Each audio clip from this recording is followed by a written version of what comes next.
Bom, pessoal, eu fiz uma conexão com aquela conversa da semana passada. Não sei se estava todo mundo aqui semana passada. Você estava, né? Eu estava. Não, semana passada. Eu falei um pouquinho, sei lá,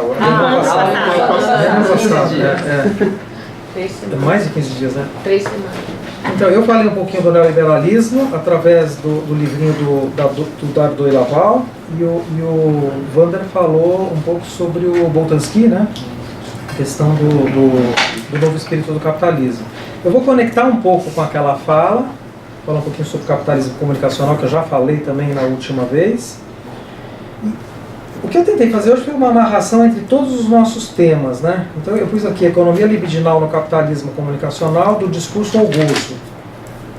Então, em torno desses 3 temas que a gente tinha, porque eu, o Wander e o Vinícius tínhamos feito uma idealização de temas assim durante todo o ano, né?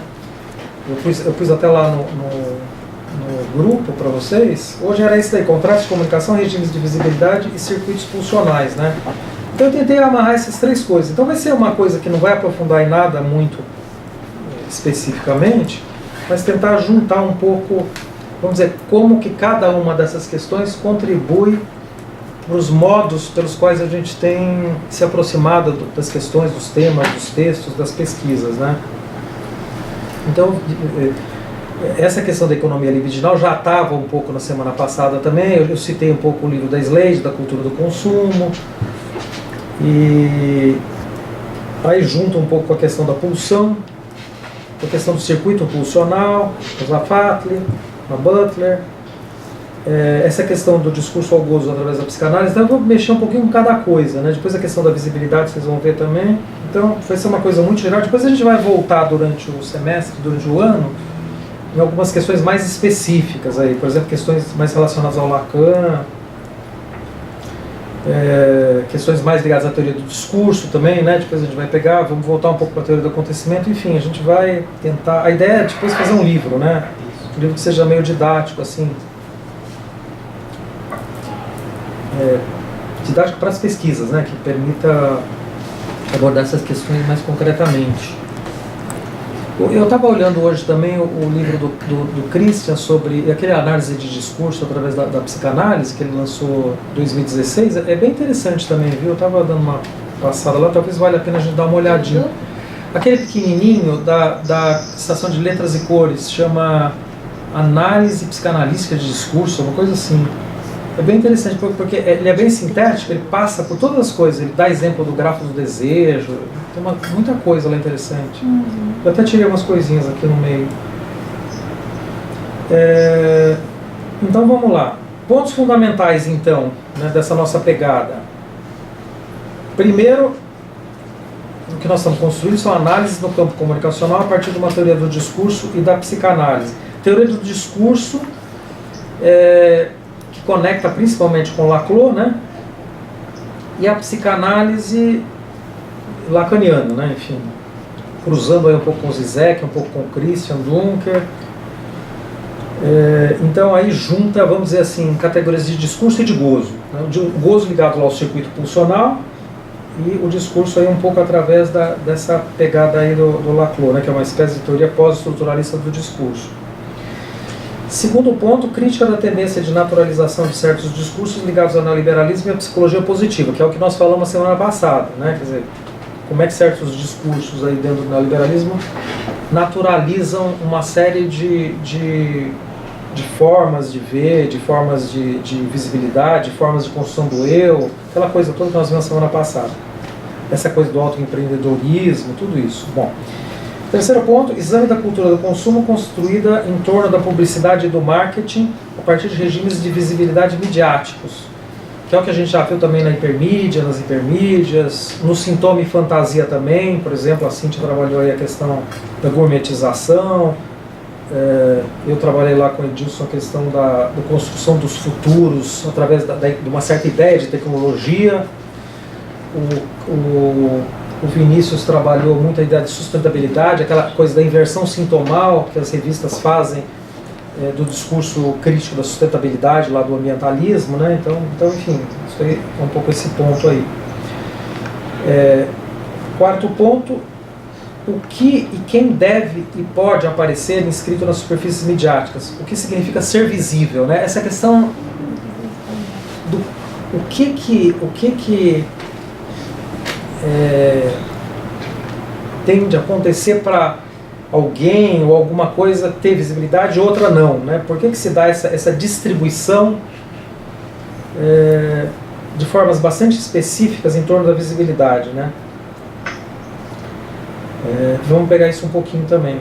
E finalmente, que contratos de comunicação regem essas aparições, né? Como é que esses contratos são construídos e que valores estão associados a esses regimes de visibilidade e que afetos, né? Então, que circuitos pulsionais são esses? Eu acho que esses são assim, os pontos fundamentais, vamos dizer, das nossas pesquisas em geral, aí, independente do tema que você pega, gourmetização, sustentabilidade, sei lá, cercadinhos, enfim, dependendo do tema, eu acho que esses pontos de alguma forma comparecem em todas essas pesquisas, né?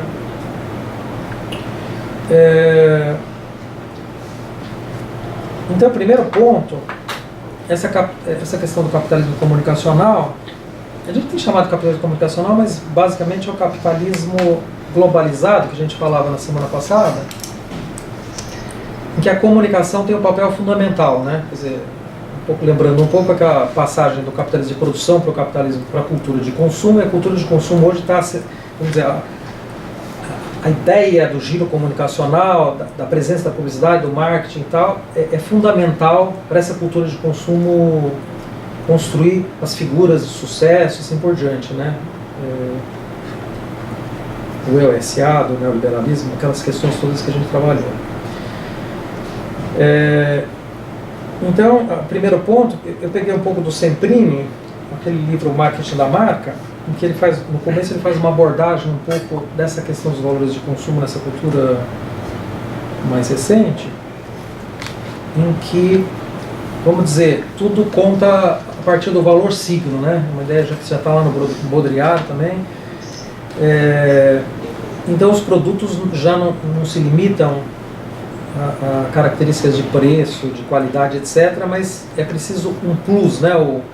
Aquilo que eu trabalhei no livrinho lá das convocações biopolíticas, que eu chamei do A+, né? Que é esse plus, um plus de identidade, né?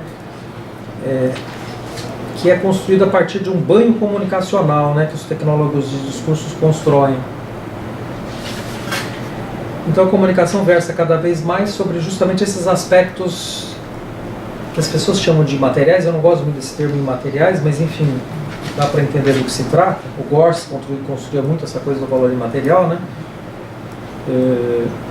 É um termo estranho porque o signo é bem material, né? O signo tem uma materialidade toda específica, né? Mas enfim, esse negócio ficou conhecido assim, né? Vamos dizer que é uma outra materialidade, né? Uma materialidade sígnica. No campo do imaginário, então, são formas comunicacionais que constroem a partir do imaginário, ligado a essas semioses, então, que a gente está construindo, né? Que apresentam e representam esses produtos, mas claro, tem toda aquela questão da marca que a gente viu semana passada também, enfim. Então nessa cultura de consumo, depois pós-moderna, mas enfim, hoje em dia nem se fala mais em pós-moderno, né? Acho que já foi a fase pós-modernismo, mas enfim, vamos dizer, na cultura globalizada ocorreu uma ruptura nos sistemas classificadores dos comportamentos codificados. Aí eu estou voltando no Semprini de novo. Regulados por regras externas ao próprio sujeito, né? Essa coisa do uso da gravata, a barba, a cor dos ternos, calças compridas, né? Quer dizer, isso mudou muito. Quer dizer, existem ainda condomínios que ainda exigem que o sujeito ainda use terno, gravata e tal, mas a coisa é um pouco menos, vamos dizer assim, menos generalizada do que no passado.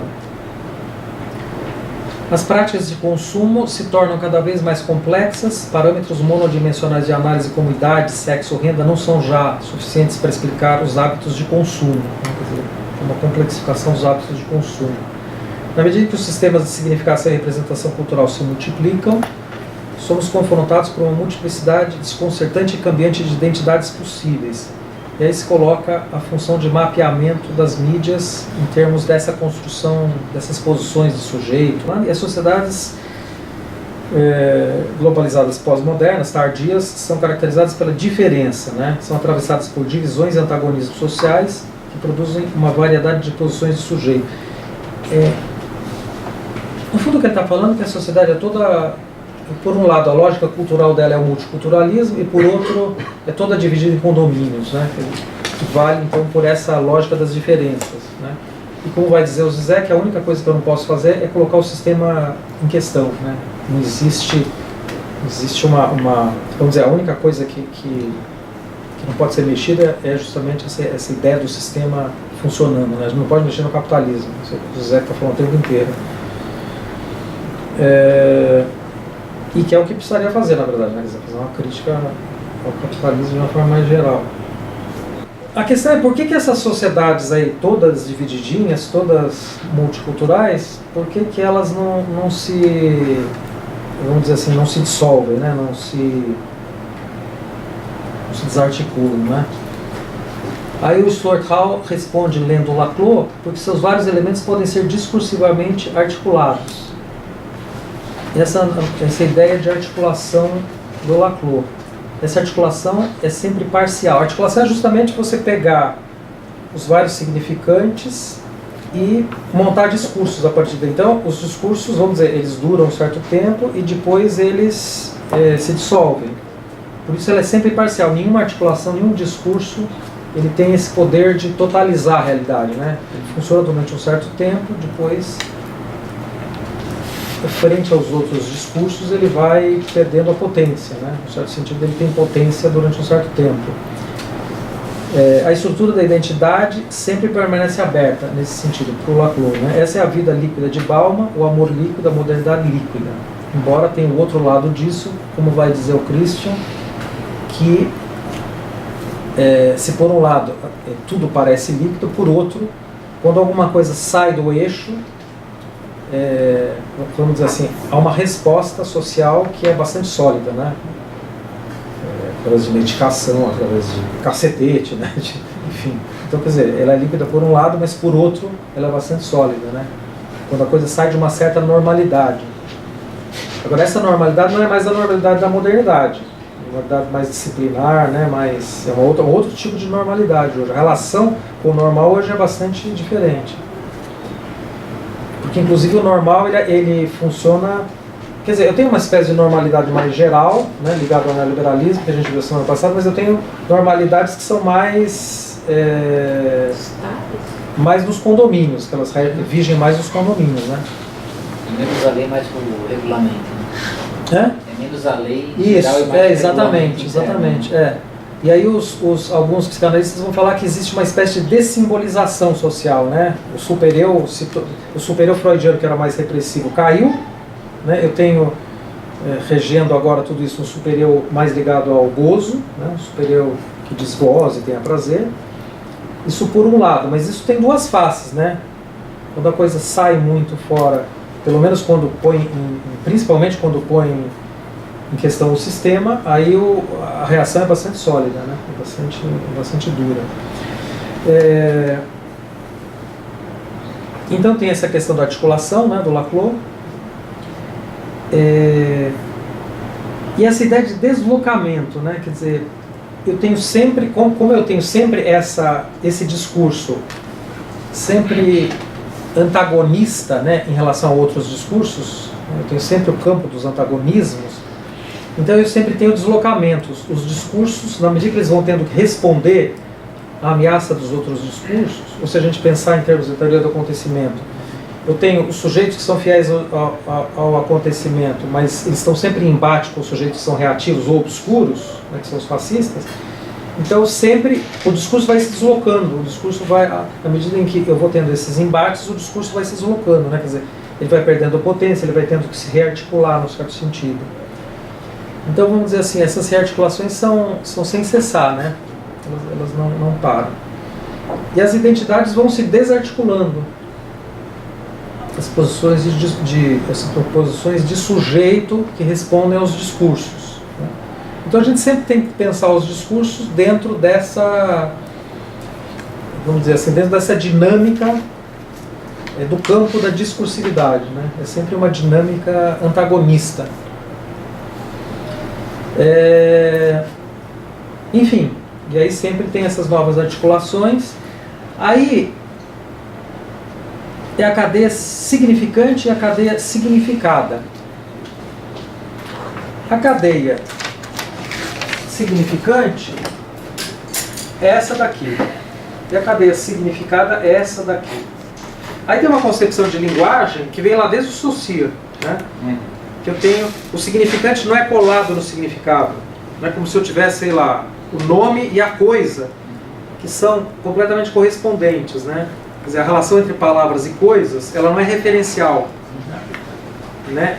Ela é arbitrária e eu tenho uma espécie de deslizamento entre cadeia significante e cadeia significada. Então essa seria a cadeia significada. Vocês veem que tem uma coisa estranha aqui, né?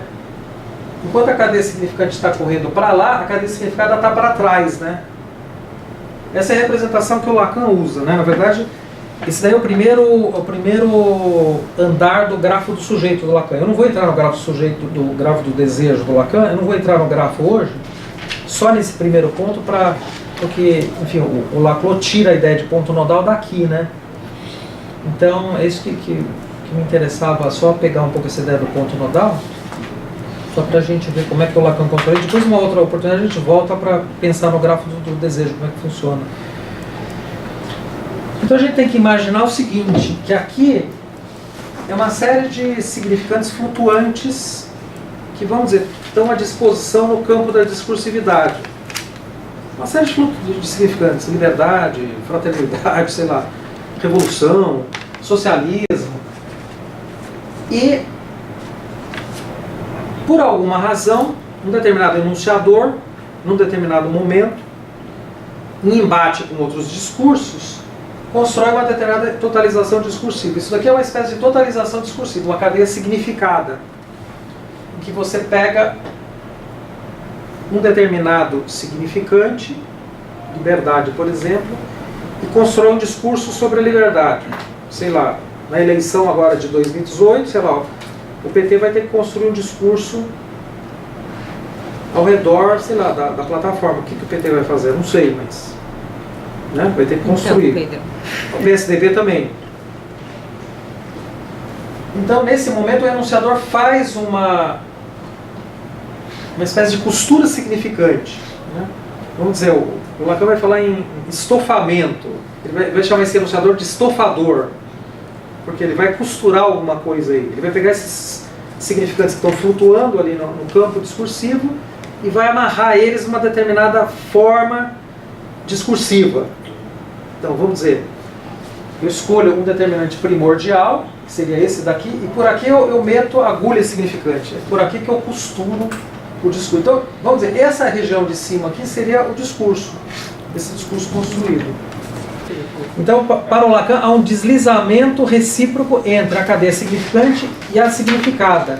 Eu não tenho as coisas coladas. Eu tenho os significantes lá, de repente alguém vai lá e reúne os significantes, amarra eles numa determinada totalização discursiva, que funciona durante um certo tempo. Eu tenho outros discursos combatendo esse discurso, e essa dinâmica que constitui o campo da discursividade, e, portanto, o campo da política. Muito bem. Então diz aí o Lacan, isso daí tá, a primeira vez que ele começa a construir esse grafo é no seminário 5 das formações do inconsciente. Então ele vai dizer, o deslizamento de uma produz o deslizamento da outra. As duas estão em deslizamento constante. Eu nunca tenho, vamos dizer assim, os significantes colados nos significados. Eu sempre tenho os significantes com sentidos deslocados. Sei lá, liberdade, por exemplo, dentro do discurso, vai ter certos sentidos. Dentro de outros, por exemplo, liberdade para o neoliberal é uma coisa. Liberdade para o campo da esquerda, sei lá, para uma certa esquerda, ou para os anarquistas é outra. Então, dependendo do discurso, eu tenho os sentidos ali construídos dentro daquele guarda-chuva discursivo de liberdade, né? E isso que torna possível coisas como o que aconteceu com a Marcha das Vadias, né? Lá no Canadá, o policial lá que foi se referir às mulheres que foram estupradas no campus universitário. Porque elas se vestiam como vadias. Como vadias, né? Exatamente. E aí você e aí eu vi um deslocamento, né? Um deslizamento de significado. Exatamente. Uma reapropriação do significante, vadia, né? Que tinha uma conotação pejorativa, uma inversão de significado, né? Exatamente. Outra coisa que o Lacan vai dizer é que um discurso não é pontiforme, instantâneo. Por quê? Porque ele tem uma dimensão temporal. Então vocês percebem aqui, quer dizer, se a gente voltar lá, ele tem uma dimensão temporal, né? Quer dizer, eu enuncio aqui, ele volta para trás na cadeia. É como se ele né? Em francês, isso aí chama après coup, né? É uma ressignificação, né? É como se você fosse para trás do campo e ressignificasse aqueles significantes que estavam todos vadiando lá, para usar o significante vadio. Os significantes estavam meio vadios no campo e você se reapropria deles, é como se você voltasse para trás da cadeia, né? Então tem uma dimensão temporal muito forte, por isso que os discursos não são instantâneos.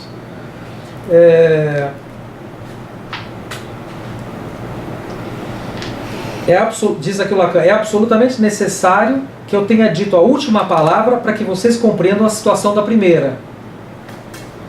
No alemão isso é mais claro, né? Porque no alemão o verbo vem no final, e enquanto você não diz o verbo, você não entendeu nada da frase. Você precisa ler até o final para ver, porque o verbo está no final, né? Eu assistirei à missa de manhã... eu à missa de manhã... Amanhã assistirei, entendeu? Então, mas em português também é a mesma coisa, não faz diferença, porque você precisa completar o sentido todo para entender do que você está falando, né? Então ele chama isso daí de só depois, a tradução do après coup, só depois da significação, né? É como se a significação, é como se eu tivesse todos os significantes flutuantes, mas é só depois que eu faço a totalização discursiva que eu consigo, vamos dizer, dar significado àquele significante, né? Por exemplo, ao sentido da liberdade, ao sentido da vadia, né? É só quando aquilo está constituído. E esses sentidos são sempre em oposição a outros sentidos de outros discursos. A gente está vendo agora uma polarização, né? Como é que os discursos constroem sentidos muito diferentes, né? Às vezes para as mesmas palavras, né? E como é que tem esse embate, até pela inversão dos sentidos, né? Então, quando os significantes flutuantes deslizam na cadeia, que é aquela cadeia de cima, né? Um enunciado pode escolher um deles e totalizar um discurso, parcialmente, colocando esse significante em posição de ponto nodal. O que é o ponto nodal? É esse ponto aqui, ó. Esse é o ponto nodal aqui. É o ponto aonde a cadeia de significação que eu estou enunciando corta a cadeia dos significantes, vamos dizer assim, né? Vamos dizer, aqueles significantes que estão ali disponíveis na cultura, que eu estou costurando a coisa, é o ponto onde eu corto ali, é aquele significante que eu pego e que no fundo ele não vale pelo significado dele. É aí que entra a ideia de significante vazio. Ele entra como significante vazio que adquire sentido dentro daquela totalização. Então, o vadia tem sentido nesse discurso, que é diferente daquele outro, né? Então o vadia é um ponto nodal desse discurso de resposta, né, desse discurso de construção da identidade, porque ele é uma resposta política já, né? É uma forma de você construir essa totalização, vamos dizer, dentro de um certo contexto ali de luta, né? É um ponto onde o significante encontra o significado? É um ponto onde a cadeia significada encontra a cadeia significante, exatamente. É aquele ponto onde eu meto lá aquele significante que eu escolhi, que vai ser um significante vazio. Nesse caso nosso é o vadia, ou é a liberdade, seja lá o que for. Esse enunciado é justamente o enunciado estofador que ele chama, pois ele costura, ele estofa o discurso de dentro da própria cadeia. O point de capiton, tem um monte de traduções para esse negócio do point de capiton, né? Em francês é point de capiton. Capitonné, ponto de basta. Por exemplo, outro dia eu estava olhando o livro do Zizek, eles traduziram por ponto de basta, que eu acho que é uma forma que usa, eu não sei quem que usa essa ideia de ponto de basta. Basta é aumento, significante, eu não sei de onde vem isso. Ou ponto nodal, né? O Laclau que usa ponto nodal. Mas a ideia do estofamento lá é capitonê. Na tapeçaria eles usam a palavra capitonê mesmo. Por quê? Porque é um jeito de você prender. É aquelas cadeiras que tem o botão para dentro, não sei se vocês já viram, que o botão ele é costurado dentro da própria coisa. Então a ideia do Lacan é que é como se você costurasse isso por dentro da linguagem e não por fora, né? Ou seja, é como se vamos dizer, o enunciador estofador, né, pegasse a cadeia de significado ali e metesse a agulha estofadora dele ali, justamente naquele ponto ali onde amarra a coisa toda, né, que seria esse vadia, por exemplo, usando num certo sentido, construindo um certo discurso naquela situação contextual que você precisa enfrentar ali o teu adversário.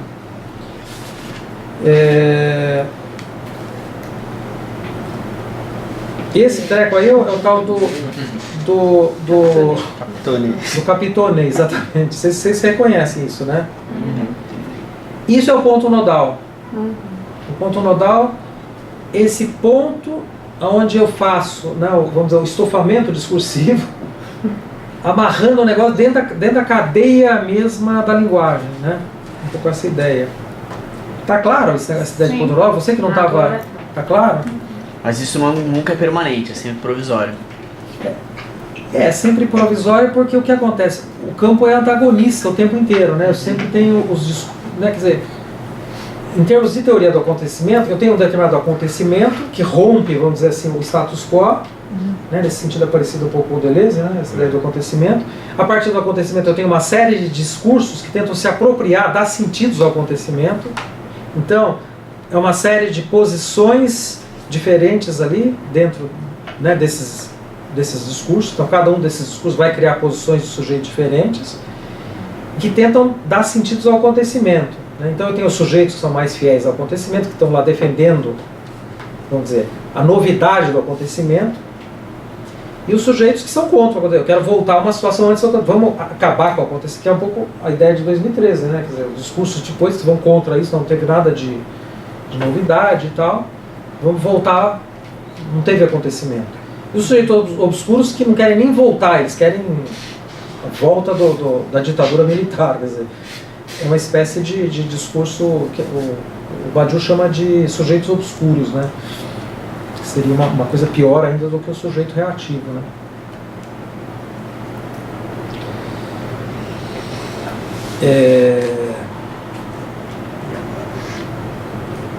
As mídias de massa, então, no fundo o que elas fazem, em geral, é construir comunicações a fim de constituir tapando o furo. O que quer dizer tapar o furo? Né? O que o Lacan chama de tapar o furo? Né? Significa mostrar os discursos como totais. No fundo, a definição de ideologia é isso. Né? Ideologia é justamente aquele discurso que se apresenta como total, como totalizador. Né? Então, vamos dizer, a ideologia esse empuxo totalizador de todo o discurso, né? Essa forma, essa sanha de totalização de todo o discurso, tapando o furo. O furo o que é? Justamente aquela ideia de que todo discurso é parcial, né? Todo discurso é não todo, né? A ideia do Lacan é que todo discurso é não todo. E num certo sentido, por um lado, as mídias, a psicologia positiva, essa ideia do empreendedorismo, é sempre tapar o furo, né? Sempre mostrar né? Mostrar uma espécie de unidade, de plenitude, né? Essa ideia do a mais, ela vai sempre no sentido de uma plenitude, né? Mas o Lacan fala essa questão de que todo discurso busca uma espécie de plenitude ausente, né? Uma espécie de... aponta para uma plenitude ausente. Plenitude possível, precária. Exatamente. O Barthes coloca isso na aula, né? Todo discurso ele busca ser o discurso. Todo discurso ele é um discurso de poder porque ele busca o lugar da hegemonia, independente de quem. Essa ideia de totalização, de se mostrar como, vamos dizer, uma explicação toda da realidade, né? A ideologia, essa é a definição de ideologia no fundo. Enfim. Ele tapa o furo. E, por exemplo, na tese do Vinícius, por exemplo, quando ele estuda a questão da sustentabilidade, o que a Exame faz é essa, né? Pega a ideia, a crítica ambientalista, transforma em discurso sustentável, e aquele ponto onde seria o furo do discurso capitalista, naquele ponto eu ponho uma rolha tapando esse buraco, dizendo, não, isso daí chama sustentabilidade. Sustentabilidade não é... Então eu inverto, né? Isso que chama inversão sintomal, né? Enfim.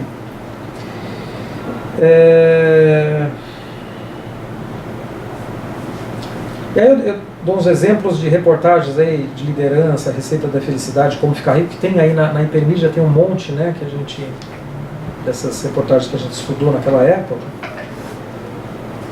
Por exemplo, essas capas aí, né? Receita da felicidade, liderança. Especialistas revelam o segredo de quem consegue mudar a cabeça dos outros.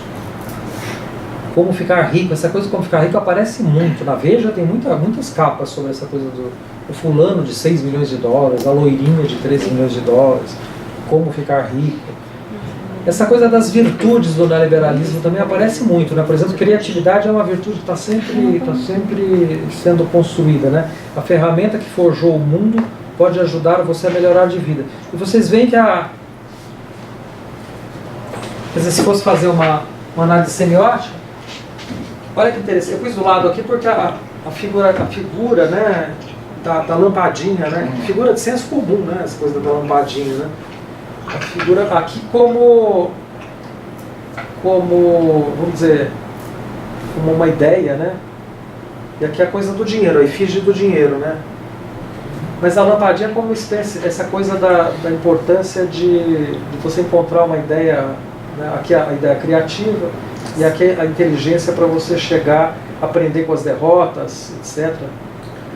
Não esbanjar dinheiro. Aqui, por exemplo, essa coisa esses discursos que caem muito na autoajuda, né? E tem muitas coisas dos testes, né? Que o leitor precisa fazer o teste para ver se você está indo na direção certa. E tem tudo a ver com a psicologia positiva. Lá no livrinho do João Freire, lá, O Ser Feliz Hoje, ele trabalha muito essa ideia da psicologia positiva, que a partir dos anos 2000, principalmente, começou a vender que nem água, né? Tem uns best-sellers aí que vendem muito, tiragens muito grandes, né? É exatamente isso, é um pouco essa autoajuda que a mídia bebe muito nesse modelo, né, de discurso.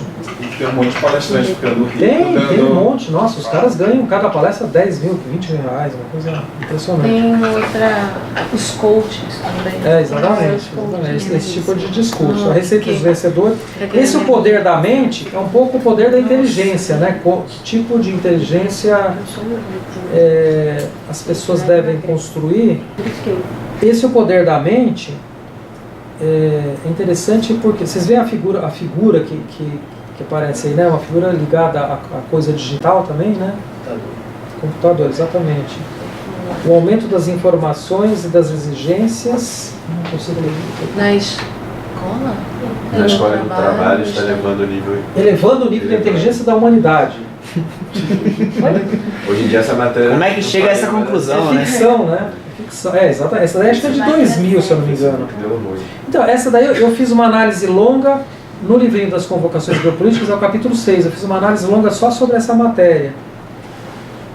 Isso daqui é dentro dessa matéria mesmo, que eles comparam o antigo aluno da escola e o novo aluno tecnológico, vamos dizer assim. Que no fundo ele é uma espécie de neo-empresário liberal há 6 anos, 10 anos, sei lá. Se vocês olharem aqui, ó, os traços comuns de inteligência na infância.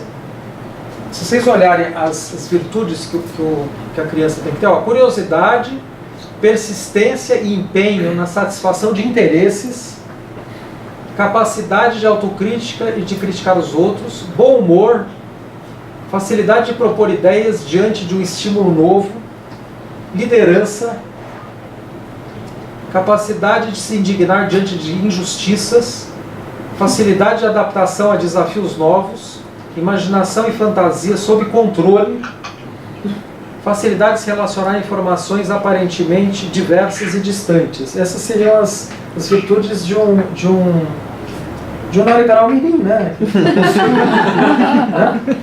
E aqui vocês veem a escola antiga e a escola moderna, né? Com o coitado do professor na frente e aqui os computadores, não tem mais nem professor, né? As representações, né, que são construídas a partir disso, né, da inteligência, do QI, né, como é que isso enfim, é montado, né? Que tipo de montagem discursiva tem aí, né? Aí vamos entrar nessa ideia de contrato de comunicação, né? Para entender como opera um contrato de comunicação, é preciso localizar a partir da análise do texto o enunciador, o enunciatário e a convocação do texto, né? Então eu tenho sempre que eu vou pegar um texto, eu tenho de um lado um enunciador, né? Quem está falando. Normalmente o enunciador não é uma pessoa, né? O enunciador normalmente ele fala a partir de um discurso, né? De um discurso institucional, enfim, no caso da Veja é um coletivo também, né? Os textos da Veja a gente sabe que não são escritos só por uma pessoa, ele circula a redação inteira. Então vamos dizer, o enunciador Veja, né? A gente sempre imagina que tem várias pessoas por trás daquilo. Mas mesmo se a gente pensar numa publicidade, o enunciador é coletivo também, né? Sempre ele está falando a partir de uma marca, ele está falando a partir de um produto, assim por diante. Mas o enunciatário de enunciador complexo, né?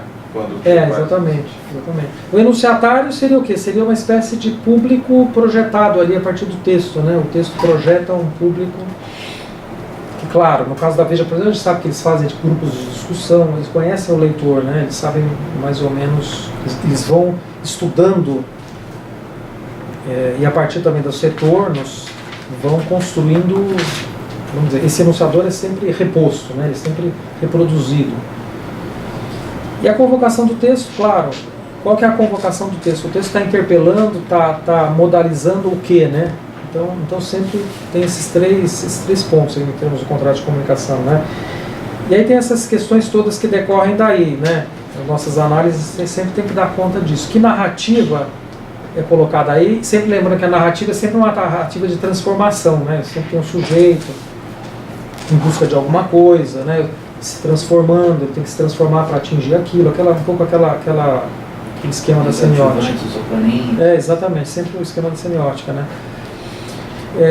Nessa narrativa os sujeitos são, está errado aí, não é modelizados, é modalizados. Para que eles são modalizados? Que valores presidem a convocação, né? O sujeito está convocado a partir de que valores? Para construir o quê? Que figuras e temas formam o contrato? Por exemplo, naquelas capas eu tinha as figuras lá da lampadinha, né? Eu tenho, no caso lá da liderança, aquelas pessoas todas olhando para a luz lá em cima, né? Parece uma coisa meio religiosa, né? Que figuras são essas? Como é que as figuras se relacionam aos temas, assim por diante? O tema da liderança, das virtudes, do capitalismo, né? Como é que a gente constrói isso? Portanto, como é que as figuras e temas aparecem nas narrativas? Como é que elas conformam o contrato? E finalmente, como que é construído o sincretismo, né? Como é que o código visual conversa com o código verbal, no caso de ter imagem, né? A imagem em movimento, som, né? Como é que tudo isso constitui, vamos dizer, um texto que não é só nem verbal, nem só visual, nem só... Às vezes até olfativo, no caso. Às vezes até olfativo, exatamente, sem dúvida. Porque normalmente é aquela coisa do marketing da experiência, né, que a Slade fala, né, que hoje em dia tem muito essa coisa do marketing da experiência, né, um apelo que é sensível também, né, não são apelos só inteligíveis, né, os apelos são sempre sensíveis, né, eles buscam sempre o afeto, daqui a pouco a gente vai ver esse negócio do afeto. E finalmente, que interpelação está apresentada na convocação, né, porque a convocação, vamos dizer, está chamando o sujeito para alguma coisa, mas o primeiro movimento dela é interpelar o sujeito, né? Interpelação que vem lá do Althusser, né? Aquela coisa do modelinho do Althusser, que é o sujeito andando na rua e o policial grita para ele: "Ei, você aí!" O sujeito se vira. E quando ele se vira, portanto, quando o guarda interpela ele, é que se constitui o sujeito, né? Não tem o sujeito antes do discurso, é um pouco essa ideia, né? Que a Butler vai retomar depois, fazendo a crítica do Althusser. Eram essas coisas todas que a gente teria que responder numa análise, né? Eu estava falando da interpelação, né? Daí a Butler vai fazer a crítica desse modelo do Althusser, indagando por que ele põe a figura da lei ali, né? Que é justamente um policial que interpela, né? Ela vai fazer toda uma discussão. Eu acho que, não sei se alguém, acho que ninguém aqui fez, né? Um dos cursos de 2016 eu trabalhei essa coisa da Butler fazendo a crítica do Althusser, é bem interessante o texto dela. Como é que ela retoma essa interpelação, a teoria da interpelação, vai ao Nietzsche, é bem interessante. Mas aí é um outro né, um fio que sai daqui, né? Bom, uma outra questão que é interessante que eu acho que trabalhar hoje é não ficar só na análise discursiva, né? Porque hoje os discursos circulam muito, né? Então é sempre bom, por exemplo, no caso de uma revista, ir lá ver como é que os públicos estão reagindo, ir lá ver um pouco os fluxos comunicacionais, né? Não ficar só no discurso parado, né? Ver como é que os públicos respondem lá nos blogs, no Twitter, essa coisa toda. Talvez nesse ponto aí, depois a gente vai tratar, mas talvez a gente possa recorrer à perspectiva dialógica mesmo, que é responsiva. Perfeito, eu acho que a gente deixou um item, né, para isso. Exatamente, acho que sim, sem dúvida. Quer dizer, não ficar parado só na análise discursiva, né? Tentar ver como é que os discursos estão circulando, né, socialmente. Que é um pouco essa ideia de ir lá nos posts, né? Fazer aquele tipo de investigação que a gente tentou fazer um pouquinho lá com a polarização também, né? Com a MBL, essa coisa toda. E a última questão é essa, que afetos e percursos passionais guiam a narrativa, né? Que é um pouco a questão do circuito dos afetos lá. Aí eu entrei um pouquinho nessa questão do circuito dos afetos, que eu peguei lá do livro do Zafatli mesmo. Peguei aqui bem superficial e tal, mas enfim, também já trabalhei isso no curso anterior. Também seria outro fiozinho para puxar lá para a gente, né? Primeira ideia é que não há política desafetada. Enfim, um pouco aquilo que a gente vinha falando lá dos discursos pela via do Laclau, que os discursos estão sempre em embates, né? Não existe um discurso, né, que não esteja antagonizando com alguma coisa. Então eu sempre tenho a política carregada por circuitos afetos, não tem jeito. A sociedade funciona a partir de circuitos dos afetos, ou pulsionais, né, enfim. O Zafatli, nesse livro dele, ele põe que o medo é o afeto político central. E a Butler, por exemplo, diz que o poder melancoliza. Mas eu acho que há outros afetos envolvidos. Eu acho que o medo não é o único afeto. E nem a melancolia. Mas enfim, inclusive há que pensar as paixões alegres também, né? Senão, principalmente nos momentos acontecimentais, eu tenho uma grande erupção de paixões alegres, né? Enfim, eu acho que essa análise dele centrada no medo eu acho que é muito restritiva, né? Nos contratos comunicacionais, os tecnólogos de discursos constroem justamente os textos, modalizando afetivamente o leitor a fim de que ele capitalize a sua imagem, né? Que a gente estava vendo isso naquelas capas. Aí eu parei um pouquinho na modalização, pegando lá da semiótica. O que quer dizer essa ideia de modalização, né? Modalizar significa modificar o predicado de um enunciado. Isso desde o Aristóteles, né? Essa ideia de modalização. Quando o ser modaliza... Aí está errado, o programa me corrige 30 vezes. Quando o ser modaliza o fazer, temos a competência. Então a competência é justamente quando o ser modaliza o fazer. É claro isso para vocês?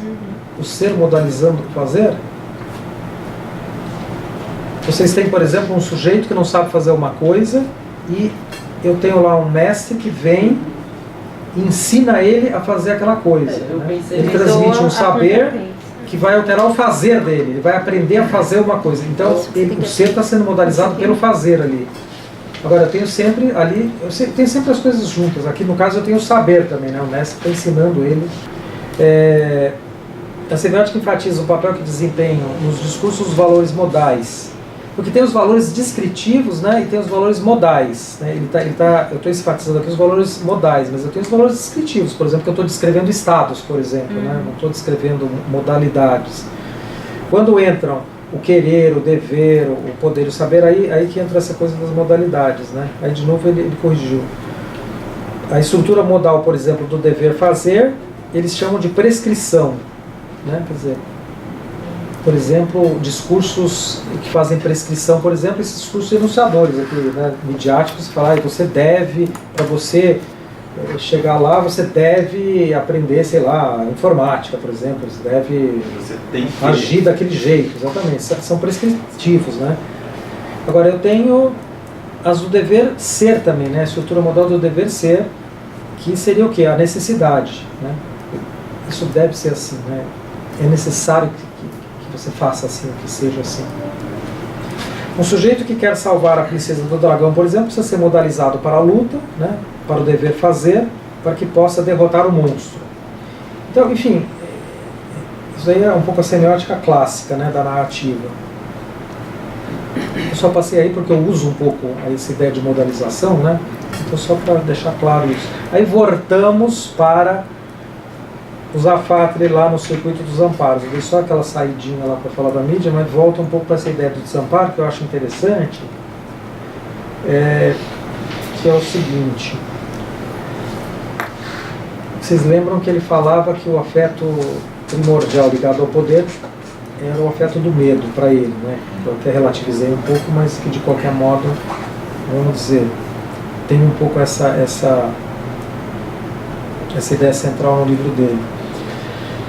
Então ele diz que a tarefa que uma teoria política deveria construir seria pensar a sociedade que opera a partir de um circuito dos afetos que não fosse sustentado a partir do medo. Como pensar uma sociedade que não seja sustentada pelo medo? Ou, vamos dizer em termos deleuzianos, ou espinosistas, como pensar uma sociedade guiada pelas paixões alegres, né, e não pelas paixões tristes, né, ela é anarquista, pelas paixões restritivas. O desejo de alienação vem da recusa do desamparo. Para Freud, é da afirmação do desamparo que brota a emancipação. A ideia dele fundamental aí é que, de alguma forma, para a gente sair de uma sociedade governada pelo medo, de alguma forma a gente precisa atravessar o desamparo, vamos dizer assim. Eu não posso recusar, não posso tamponar o desamparo. Eu preciso poder viver o desamparo.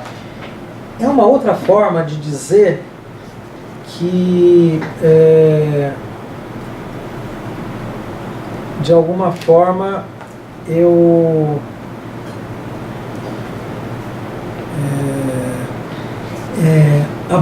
esse negócio vem da Butler, na verdade. Eu acho que ele conecta muito com a Butler aqui. Essa ideia de que o sujeito, de alguma forma, tem que se despossuir, né? Um pouco para opor aquele sujeito da psicologia positiva, que hoje é geral, né, que é construído um pouco a partir de uma série de atributos, né, de predicados, né? O sujeito, o tal do autoempreendedor, é um sujeito composto de predicados, né? Ele tem umas certas virtudes. Como a gente viu aquela listinha ali do menino, né, vocês viram um monte de predicados que ele tem que ter, né, uma série de atributos. Então é um sujeito, vamos dizer, que é construído através de posse de predicados, né? É um eu carregado de predicados, de atributos. E aqui o que ele está dizendo é que para a gente sair dessa sociedade governada pelo medo, eu tenho que de alguma forma atravessar o desamparo e pensar a possibilidade de construir um sujeito que não seja um conjunto de atributos positivos, que seja um sujeito que atravesse o desamparo, que seja um sujeito pensado de outro jeito, certo? Ou seja, um sujeito que não tenha medo da negatividade, vamos dizer assim.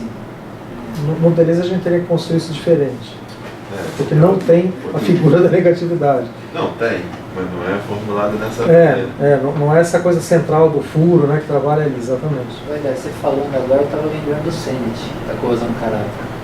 Na hora que ele identifica que há uma luz no fim do túnel, a partir daqueles caras que assumem o fracasso. Isso, exatamente. De alguma forma... Você se vê não como um competidor individual, mas como uma coletividade que assume esse fracasso e talvez possa agir a partir dali. De alguma forma, quer dizer, a crítica ao neoliberalismo teria que passar por essa crítica dessa figura do eu-SA e do sujeito construído com uma série de atributos e uma série de predicados, né? Eu teria que portanto, fazer a crítica disso, né? Atravessando essa ideia do desamparo do Freud. O desamparo, diz aqui o Zafatri, não é algo contra o que se luta, mas se afirma. Então eu tenho que afirmar, eu não tenho que lutar contra o desamparo, eu tenho que afirmar o desamparo, essa é a ideia. Essa ideia está na Butler também, de uma forma, eu acho que mais interessante até. Também a gente poderia puxar um fio aqui pela Butler. A Butler tem um livro de 2016, eu acho que é um pouco essa, acho que é o sujeito da despossessão, uma coisa assim, que ele escreveu como uma grega. É bem interessante o livro. Muito bem. questão das intensidades agora, eu acho que a gente deveria parar por aqui e deixar isso para a próxima sessão, que é muita coisa junto, né? Porque agora a gente vai entrar na questão das pulsões do Freud. Porque a gente está falando de circuito pulsional, e aí eu fui lá no textinho do Freud, que é o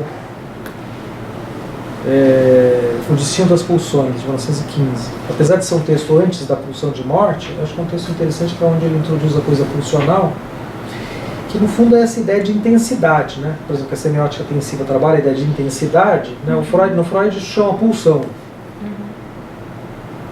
Que não dá para entender o mundo do consumo hoje sem falar em intensidades também, né?